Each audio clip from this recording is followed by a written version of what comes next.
Asteko konta iguzu, Mertxe, nola aurkitzen zara eta nola ikusten duzu taldea?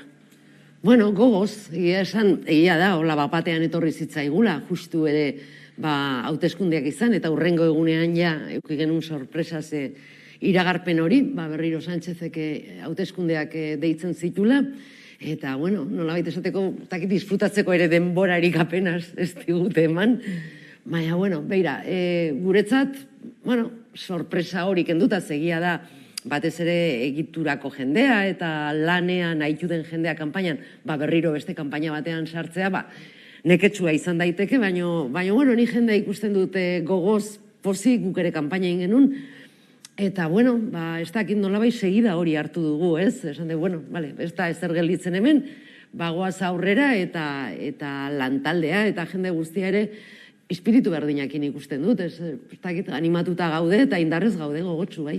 Ez, bainera kanpaina hasierako argazkia bazetorren, ez?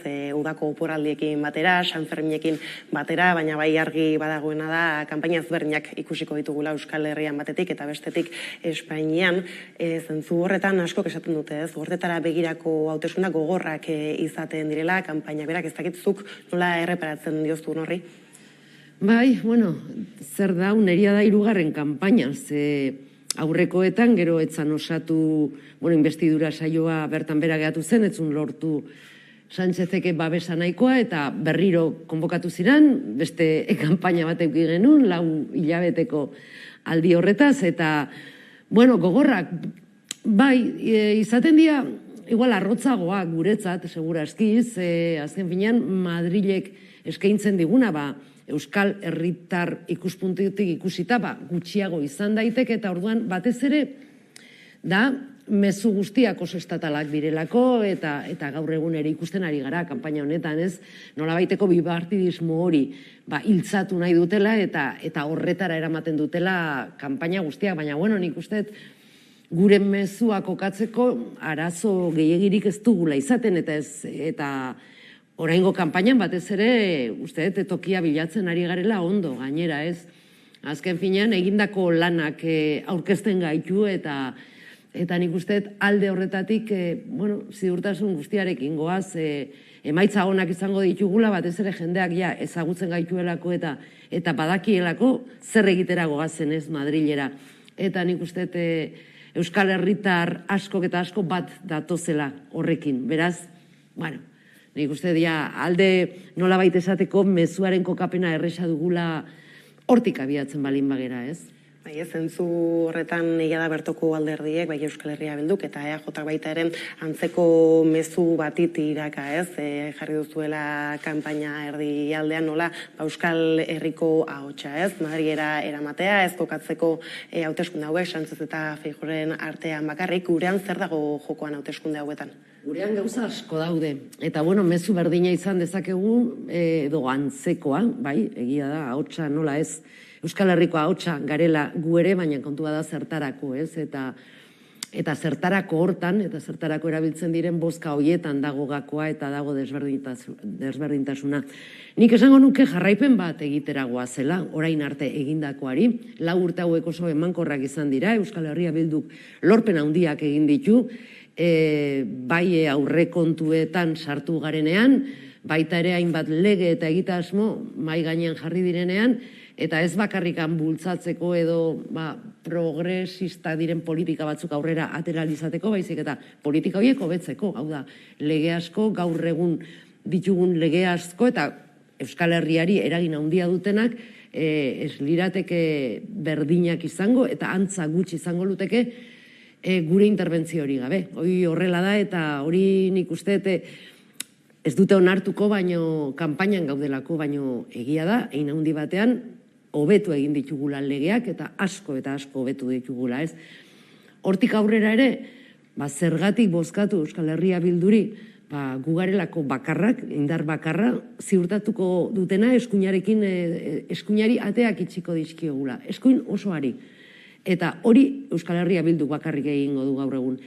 Eta hortik aurrera, abia puntu hau beharrezkoa da, Euskal Herrira ekartzeko Euskal Herritarren onurarako izango diren politika sozialak, politika ekonomikoak, guzti horietan lantzeko eta bide batez ere zirrikituak aprobetxatuko ditugu lehen egin dugun bezala, aukera ematen balin bada, eta uste eta aukera eman behar dela, Estatu Espainolean, lurralde arazoa ere, zuzentzeko edo behintzat konponbide bidean jartzeko, ez? Orduan, horrelako mix batean hori litzateke zergatik bozkatu Euskal Herria Bilduri. Ez berriro egingo dugu leloa hautatu duzue gainera, beraz esaten duzunaren ariari tiraka esan genezake, lelo hori ez datorrela bakarrik lotuta ez maiatzeko hauteskundeen emaitzekin. Ez, egiten ari garen guztiarekin lotuta dator, ez berriro egingo dugu, berriro egin genuen orain dela gutxi, ze Gipuzkoan lehen indarra izatea lortu dugu, beste tokietan Bizkaian bertan eta Araban eta Nafarroan ere oso emaitza onak izan ditugu, beraz berriro egingo dugu egin duguna, jada, eta gainera gehiago egingo dugu, ez?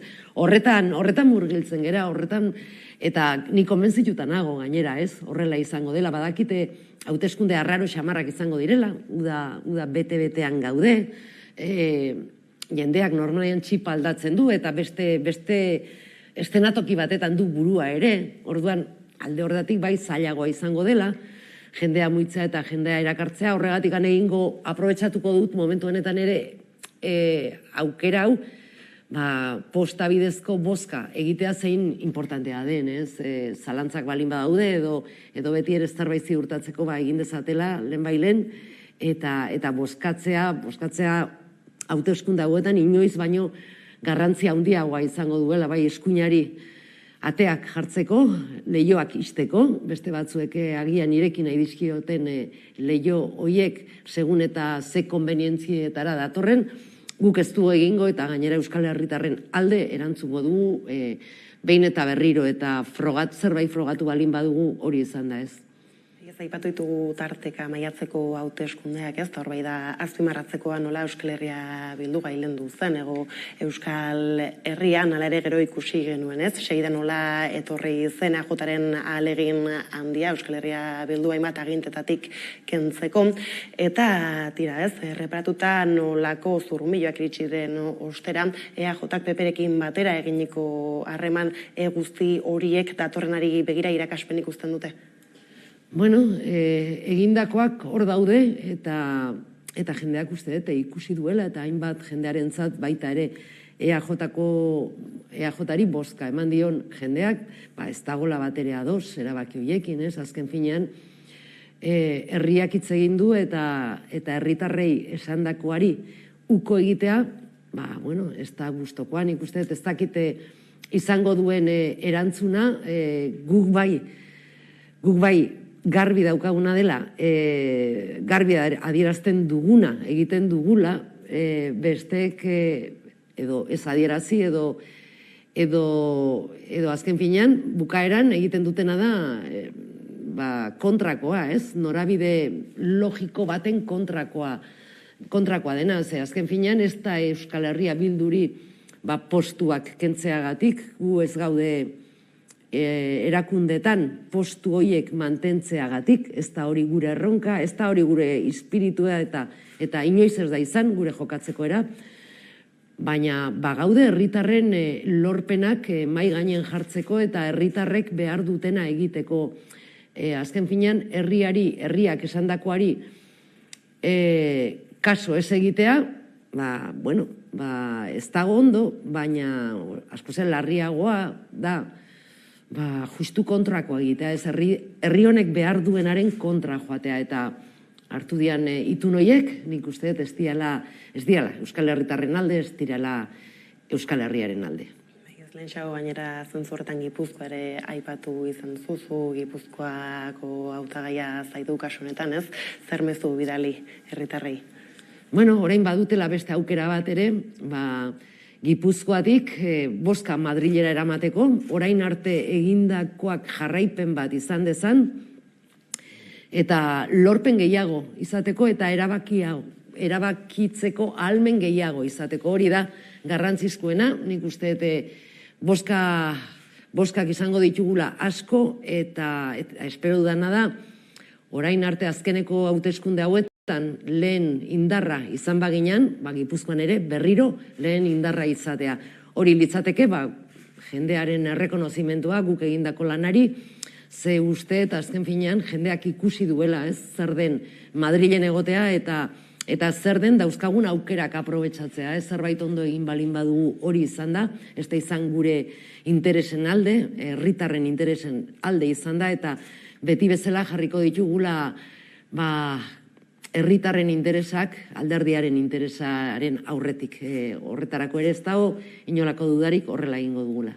Entzun diegu EAJaren hautagaiei hainbat aldiz, nola ez duten plantatu ere egiten, ez, PP babestea, marra gorria izan baita, euren aburuz Voxekin paktuak egitea, ez, geroz eta gehiago hitz egiten da marra gorri ez dakite marra gorri batek bestearen indarra ere kenduko ote duen, hala ere zein beharko luke izan, ez, euskal gizarteak mai gainean jarri barreko marra gorriak. Bueno, nik uste eskuinari tope egitea hori marra gorri badela, ez, eta hori bozkaren bidez ere egin daiteke. Eta batez ere egin daiteke, aukeratuta ondo, marra gorri hori mantenduko duen alderdiari bozkatuta. Beste batzuk esaten dute gauza bat egun batean, hurrengoan beste bat, eta hori baino okerragoa dena, gerora zer egingo duten emandako hitzakin, ez dugu jakingo. Gertatu dan bezala, ez? Orain arte ere, horrelako mezu batzuk badaude, hain garbi ere ez dute esan, orain arte, orain badirudi hori esaten dutela, beste batzuk ez dutela inoiz eskuinarekin zerbait lotzeko, baina nik uste sinesgarritasuna balin badugu zerbaitetan horretan ere badela, ez? Eta dela guk esaten duguna egiten dugula, eta horretan ere nik uste indar bakarra dagoela une honetan, hori aurrera eramango duena, hau da, mandako hitza beteko duena, eta eskuinari topeak jartzeko dauden aukera guztietan edo toki guztietan egingo dugula, horrela egin dugu, erakunde guztietan, eta aldiz, beste batzuk, alderdi eskuinen babesa eta hoietan oinarrituta, kendu dizkigute, ez? Jendeak, herritarrek nahiari, jarri behar zizaizkion bideoiek, baina, bueno, horrela da, eta baina gu jarraituko dugu berdin eta ziurtasun guzti horrekin gainera. Ez, aipatzea ere, hainbat, denbora, badarazula zuk dagoeneko kongresuan, bertan, konta iguzu Mertxe nolakoa da diputatuen kongresuan lan egitea? Bueno, ordu asko sartzen ditugu, Madrilen zaude etxian, ez da toki nolabait esateko goxoa, printzipioz, ez, batez ere politikara jartzen balin badituzu zure lanak, eta baina, bueno, nik dena dela, uste, eta hau benetan esaten dut, ongi pasatzen ere badakigula, hau da, badakigula buelta ematen egoera horrei. Egia da ere, gauza asko lortu ditugula, horrek ere nolabaiteko satisfakzioa handia ematen dizu eta pentsarazten dizu merezi duela, ez? Naiz eta deserosoa izan Madrilen egotea, joan etorriak, dana da deseroso xamarra, baina egindako lanak merezi duela erakusten digu, eta alde horretatik nik uste oso baikor egon bar garela, eta horrela gaudela, ez? Eta gero, bueno, lantaldea aparta daukagu, egia da, osatzen dugu lantaldea aparta da. Oso harreman onak ditugu gure artean, eta babesten gara, nola baita esateko, eta ondo pasatzeko, eta bueno, eukitzeko momentu hoiek, eta gero umore onarekin bizi dugu guztia, eta guztion artean, ez? Eta, bueno, de hecho, errepikatzen dugu talde osoa, eta gainera, seguru nago gehiago izango garala, eta oraindik argudio gehiago izango dugula esateko, bueno, merezi du Madrilen egotea, gauza guzti hauek gauza txarra gaindituz, ez. Ez da azken urteetan baita ere ez garaiko erapiatxu ugari izan direla, ez dakit azken legegintzaldi honetako zein balorazio egiten duzun? Legegintzaldiarena osorik gobernuaren aldetik... Bildutizta arago gobernu osoarena. Bai, egia da komplikatua izan den legegintzaldi bat izan dela. Pandemia hor egon zen, eta horria 2 urte ibili ginen egoera normal batzutan sartuta, eta hainbat lege atera behartzianak nola edo ala. Bueno, gobernuari begira nik esango nukena da, horrela beti zalantzan ibili dela, hasieran saiakera bat izan zen, eta Ciudadanosekin nahi izan zuen lotu gobernu bat. Bueno, lortu genuen, nolabait esateko errezerekin, eta gure mugimendu batzukin lortu zen ere bide hori ez jorratzea PSOEk, naiz eta PSOEko jende batek hori nahi izan, eta geroztik guregatik espalitz zian aterako hainbat eta hainbat gai, ez? Hala eta guztiz ere, eta beti gobernua, PSOE ibili da oso urduri eta presiopean, eta eskuinaren presioa asko igarri zaio PSOEri, gobernuari eta Sánchezi, eta guk askotan esan diogu, ez? Ausardia behartzela, beste motatako determinazioa behartzela eskuinari ateak isteko eta aurre egiteko, eta kosta egiten zaio, kosta egin zaio. PSOEri horrelako neurriak hartzea, eta gure bultzadarengatik espalitz, eta errezeren bultzadarengatik espalitz, hori ez litzateke gertatuko. Hau da, erdian geratu nahi izan du hainbat momentutan. Eta gero hainbat legetan, ez da usartu inolaz ere, eta ez da moldatu ere egin, ez, bide bate zerbait hobetu ahal izateko, eta hor dago Mozal legearena, guk ezezkoa eman geniona, ze inolaz ere ez genuen onartuko horrelako gauzak bere hortan mantentzen zuen lege bat aurkeztea, lan erreformarekin gertatu zena, edo beste hainbat eta hainbat legeekin ez ikusentzunezko legea, oso txarra zena, gure, hizkuntza minorizatuentzat, eta ekoizpen independentearentzat. Bueno, pues horretan ez da usartu, eta hor egin duena izan da, eskuinak esaten zion lerrotik markatu alizatea, batzuk atera egin ditu, ikusentzunezko legea bezala, beste batzuk ez ditu atera ez, eta beste batzuk atera balin baditu, izan da eskuinaren babesarekin edo Ciudadanosen babesarekin. Orduan, horrela ibili da, nora eza batean alde horretatik ze gauza gehiago egin zitezkeen, eta gauza gehiago egiteko aukera daukazunean, eta gehiengoak dituzunean, ez egitea atzera pausoak ematea da, ez? Eta, guk behin da berriro esaten genion, ausardia falta zitzaiola, eta hor mugitu da, eta ailitzen zen arte, eta gure ekimenez, pixka bat lerrokatu da gehiago ezkerraldea. Hori izan da, nola baiteko laburpen bat. Zalako testu inguruan tarteka aipatu dituzu, ez, Euskal Herria Bilduk egindakoak, baina zer nabarmenduko zenuk edo behintzat ez, zer ekarri du azken legegintzaldiko Euskal Herria Bilduren jardunak gurera? Bueno, gauza asko, eta neurri asko eta asko izan dira. Agian orokorrenak esango dizkizut, ez, danak aipatzea ezinezkoa da, ze bi edo hiru folio baditugu horrela beteta, ederki beteta. Baina, nik uste gutxieneko pensioetan jorratutako lana eta etengabeko lana izan da, ze hasieran dekretu baten bidez lortu genuen igotze horiek, eta igoera horiek gainera gutxien duten personengan eragina zutenak ziren, eta gero mantendu genuen eta legea bihurtu genuen, ez? Eta alargunen pensioak ere, ez? Alargunen pensioak, gehien bat emakumeen gan eragina dutena, eta izaten zianak ere pensioak oso bajoak, guzti horiek igotzea lortu dugu, eta nik uste lorpen handia izan dela. Gauza guztia hauetan bezala, bizitzan bezala, dana ez dugu lortu, baina hortan jarraituko dugu hurrengo legegintzaldian, ez? Horiek esaten dizkizut, eragin handia izan dutelako jende askorengan, ez? Eta, gutxieneko soldata baita ere, eta hainbat neurri, ez? Ez dakik gero, gauza txikiagoak ere badaude, hainbeste jendengan eragina izan ez dutena, baina lorpena izugarriak izan dienak, ze gutxienez, gu pentsatu egin dugu persona horietan, ez? Saregileak, adibidez, neskatilak, kostaldeko Persona batzuk erabate ahaztuta zeudenak, amiantoak jotako biktima hoiengatik ere,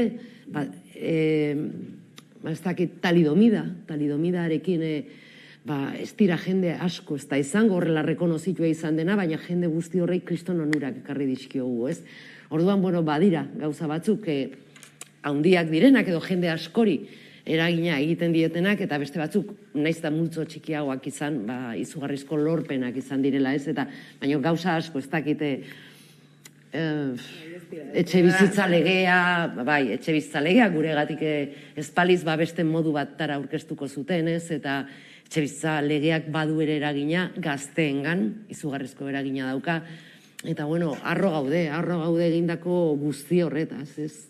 Zafrani joan, zenukatu daitekela zentralidadea ere hartu dela Euskal Herria Bildu Madrilen, eta horrekoan hau aipatzen nuen justu, zu eseitazo den lekuan Aitor Estebanekin, eta esaten zian Euskal Herria Bilduk EAJaren tokia hartu duela, ez dakit nola iristen diezun alako hitzei. Ez dakit fisikoki esan nahi duen horrek, ze beraiek beti lorrakatzen dira hasierako eskainotan, naiz PP egon gobernuan, naiz PSOE gobernuan egon, ze, bisagra hori egiten badakitelako, eta behintzat horretarako berdin zaien unegon, ez? Tokia. Guk nahi duguna da, guk ez dugu inolako, nola esango nuke, beraiek ere ulertu dezaten ondo, ez, eta garbi. Guk herritarren mandatu badugu, eta herritarrei behiratzen diogu.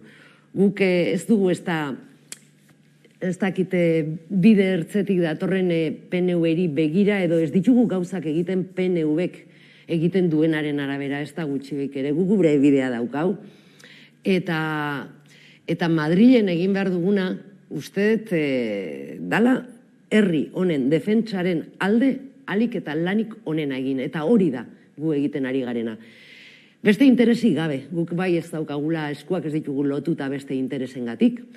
Guk herriak esaten duenari herriarekin daukagu kontratu bat, konpromiso bat, eta uste dut oso ez garela antzekoak Madrilen egiten dugunarekin, gauza batzutan ados egongo gara, baina beste gauza batzutan, jarritako zergei energetikei eta enpresa handiei jarri zitzaien zerga horietan, gure bultzadaz ere egintzenak, beraiek lortu zutena, guk hori lortu genuen, hau da, impuesto gehiago izugarrizko dirutza jasotzen eta irabazten ari diren enpresa horiei, energetika horiei, eta beraiek lortu zutena izan zen enpresa horiei gutxienez kanpoan dituzten negozioei zerga igoera horrek ez eraginik ez izatea. Beraz, garbi dago, batzu gauza bat egiten dugu, besteak beste bat, desberdina eta erabat kontrakoa norabide horietan, beste gauza batzutan, ados egon gintezke, hemengo autogobernua defendatzeko momentutik, haratago jun behar dugula uste dugu, eta egia da, eta beraiek eskatzen balin badute, dauden eskumenak berreskuratu egin behar ditugula, eta legeak esaten duena, bete egin behar dela, kompetentzia guztiarekin, noski baietz, hori egin behar den zerbait da, eta guk ere horretan ere landu dugu, eta bide bat jorratu dugu, ze Nafarrorako adibidez, trafikoko transferentzia, naiz eta aspaldi eskaera egin, eta adostuta egon inoiz etzan gauzatzen, eta gurekin lortutako akordio batei esker, Euskal Herria Bilduri esker gauzatu da, ez? Beraz, gauza batzutan ados, eta beste batzutan kontra jarritako erabakiak eta bultzadak ematen ditugu. Beraz, aipatutako guztiak aintzat hartuta eta bukatzea dela Mertxe, zein da ez Euskal Herria Bilduk datorrenari begira, datorren legegintzaldiari begira dakartzan edo Madrila daraman proposamena? Proposamena, Madrila daraman proposamena da, herri honen defentsa, alde guztietatik begira. Alde guztietatik begira esaten dudanean, da ekonomikoki, sozialki, politikoki, eta beste norabide batean ere bai, ez, eta elkarbizitzaren aldeko apustu hori eginez ere. Usteet, hildo guzti horiek nola baita egin ditugula, azken 4 urteotan, hildo horrei helduko diogu, hildo horiei helduko diegu, eta erabateko konbentzimentuakin eta borondateakin goaz eta indarrarekin. Lortuko dugu jendeak bozka ematen balin badigu, seguru nago berriro talde parlamentario bat osatzeko nahiko bozkak izango ditugula, baina seguru nago eta espero dut ere oraindik bozka gehiago izatea eta ordezkaritza zabalago bat izatea. Hori benetan euskal herritar guztien alderako izango da. Bai, ez beraz, bukatzeko aipatzea nola iragarpenak badiren ilunak, ez, eta hor badago aukera PP Vox agertzeko gobernuan, beraz, ez, dagoen ez, abaniko zabal horri erreparatuta bukatzeko Mertxe euskal herritarrei zer mezu? Bai, egia dela, arrisku hori badago, ez, eta ez dakit, oraindik ez dakigu zer gertatuko dan Espainia aldean eta nola joango diren gauzak, baina arrisku hori, bai, egon badago. Baina arrisku hori ekiditeko eta eskuinarekin inolako traturik ez egoteko, nik uste gu garela berme bakarra. Hau da, bozka utilak balin badaude eta ikusita nolako aukerak egon daitezken eta numeroak eginda, ezkerreko edo progresiako gobernu bat egoten bada, gure beharra izango du. Beraz, eta guri esker izango da. Beraz, gure bozkak Euskal Herritik inoiz baino garrantzitsuagoak dira ere eskuinari ateak isteko. Eta, bueno, bukaeran gauzak ez balin badoaz horrela, norabide horretan, eta eskuina gailentzen balin bada, eta PP Voxeko gobernu bat balin badago, bertan egongo gara, indar berdinakin, aurre egiteko egoera horrei ere herri bezala aurre egin beharko diogu, hemen ere kalean eta jendarteak aurre egingo diola seguru nago, aspaldi Espainian agian zailago dute edo behintzat iruditzen zaie aspaldiko gai bat dela, nik uste neofrankismoa edo frankismoaren ondorioak eta ondarrak hemen denbora gehiagotan jasan izan ditugula, Estatu espainolean baino, orain adibidez ikusten ari da PP Vox gobernuak zer egiten ari diren, kulturaren kontra, zentsura berriro jarri nahian, eta jarrita, bueno, horretatik ere guk asko dakigu eta ez da inbeste denbora, gertatutako gauzak eta gertatzen direla. Bueno, ez dakit, indar berdinarekin ekingo diogu aurrean daukagun gobernua PP Vox balin bada, edo PSOE sumar bateko gobernu bat balin bada, berdinarekin eta Euskal Herriaren defentsan beti, eta seguru gaude herriak ere jakingo duela nola egokitu zein bat edo beste egoerara. Mezu honekin hemen utzi behar du gorko elkarrizketa, mila esker horrekin tartetxoa hartzearen Mertxe hurrengora arte. Zuei eskerrik asko. Eta orain jarraian eguneko